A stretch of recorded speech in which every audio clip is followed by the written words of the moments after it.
Alright, so this is a video on how I did my Moeller 26-gallon bait tank. So bought basically the tank and then converted it to really do a bait tank with filtering, etc.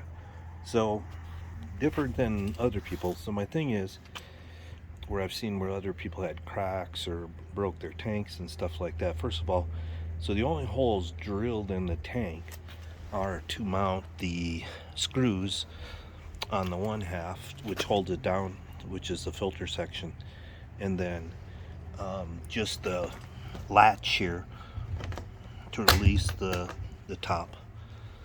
Those are the only ones. Nothing on the sides, because I think anytime you go in there and you're putting holes in the sides like I've seen some people doing, that's where you're going to run into problems, and especially if it's cold, if you got a lot of water in there, if it's bumping, moving, stuff like that. So basically, you can have problems with rust and stuff like that. This one's not stainless. These are stainless. All the screws and bolts are stainless going in there. This is the power coming from the Surflo pump, and this is the air tube going to the Dannco Aerator that's inside the tank. These mounts are Hobie through hull kayak mounts. I just had some extras. You can do it different ways. There's other ways to put holes and run it up through. Not a big deal. I just thought it'd make it kind of neat. And then inside the tank, real quick look. So it's 6-inch PVC, false bottom in there, in order for it to suck the water up, the drain, which comes with it, and then the output from the bilge pump. So once you come up top, unscrew the lid, you look down inside.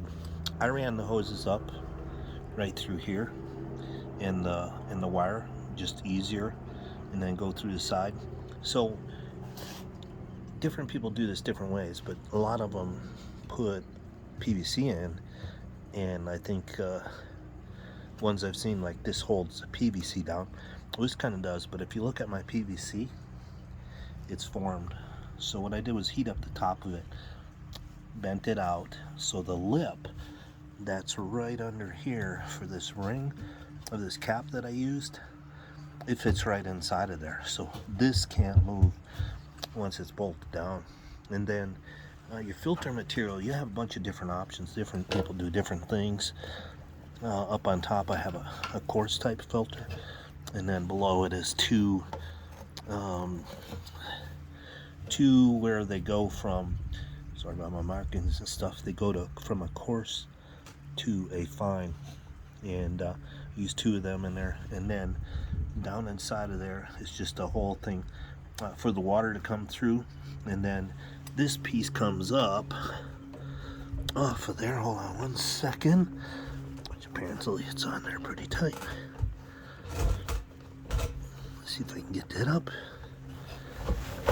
There we go. So this comes up, and I'm going to kind of show you. I was trying to do this without pulling it out, and you can probably see down there. I probably have to throw some light on there. This is pretty tight, that's the way I put it in. But down inside is the Surflo bilge pump, and then the Dannco Aerator. And with the false bottom, you can see down in there. So let me put this back in. Try not to mess up the hose. It's hard to do it when you're holding it with one hand. Put this back. Give me 1 second. Sorry about that. It's easier if I would have used my GoPro and set it up on there, but that's all right.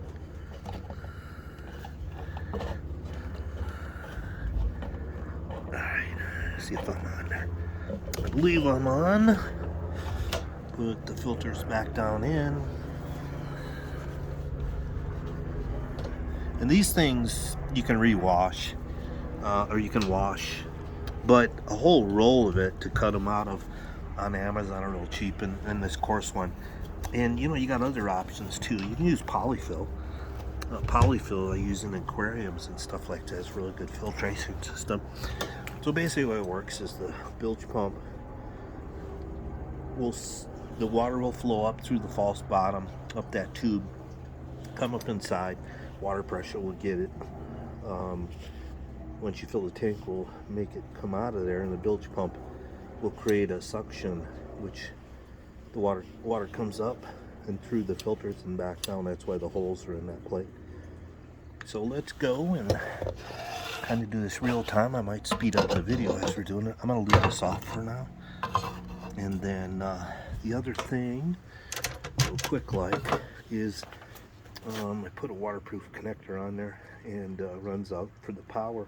This battery is for really my kayak. It's 100 amp hour lithium, but I have different connectors that I'm going to use on my extension, since that can be pulled apart right there and run over. You can see I have connections for like underwater lights and stuff like that, quick disconnects and stuff. So and then the cord, of course, going to my kayak. But let's fill this up real time and we'll go from there. Turn on the water.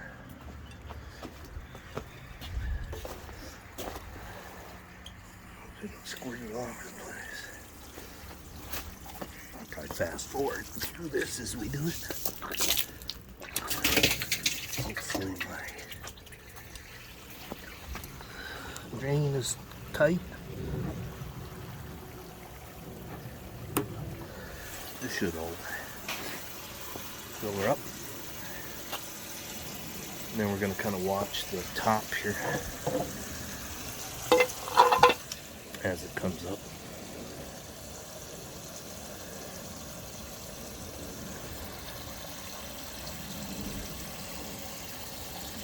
So I have to cut off those.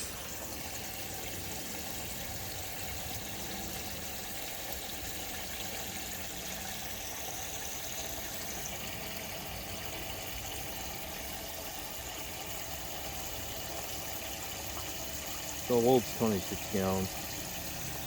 I just gonna run it up, and basically need it for shad. You know, for minnows and stuff. I just carry a regular minnow bucket. There's a couple different ones.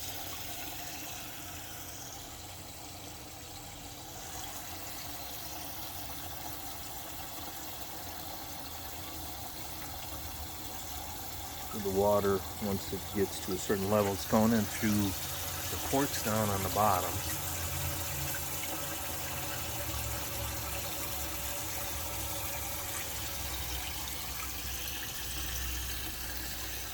And then water gets up to a certain height, which is above that tube. It should start coming up through that tube, which you can see it's coming up through the tube now. Let's see if you can see that real close there. Yeah, it's coming up. And then eventually it'll come up, and then that's where it runs into the filter, and we'll fire it up and let it run. Not too long. I'd say it'd be 26 gallons to come all the way up to the top. I'm not going to run it that high. I'm going to run it to the point where got a good flow. There you can see the water coming out now. Starting to come down through the filter. There we go.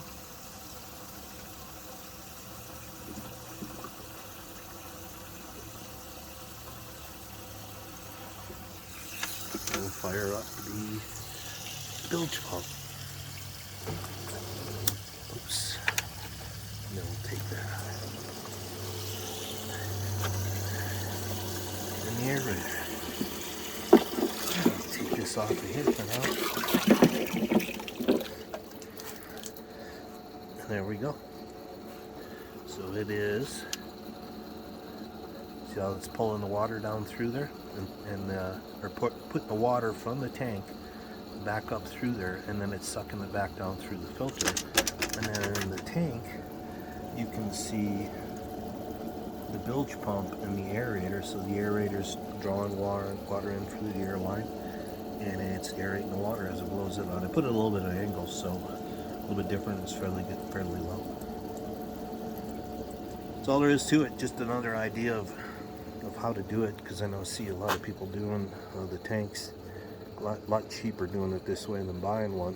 But you know, buying's an option. It saves you the time for putting one together. But pretty simple. Down in there, and there you go. That's all there is to it. Let me know if you have any questions in the comments, and I'll try to answer them as soon as I can. Have a good one.